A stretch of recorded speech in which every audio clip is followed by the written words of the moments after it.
Welcome to the Slop Farm. Enjoy the video. You start by gathering the vent clip, fragrance refill, and a small cloth. Make sure the vent slats move freely. Once done, choose scent strength based on cabin size and exposure, mild for small cars, stronger for larger vehicles.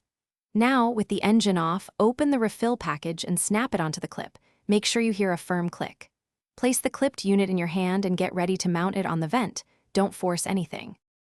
You now position the clip on a center vent for even diffusion. Orient the fragrance pad toward the cabin so air passes across it. Make sure the clip grips a single slat squarely.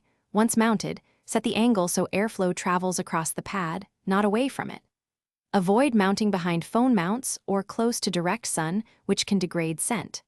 Start the fan on low and let the aroma circulate for 5 to 10 minutes. Then increase fan speed if you need stronger coverage. You finish by ensuring the clip is secure and the pad is properly exposed. Give the vent a quick wipe to remove dust that traps odors. Make a habit of replacing the refill every 30 days or sooner if the scent weakens, and store spares in a cool, dry place. If the aroma seems faint, try repositioning the clip, opening the refill slightly more, or increasing fan speed. If that fails, replace the cartridge, clogged pads, and low. Thanks for watching. Consider subscribing if we helped you today.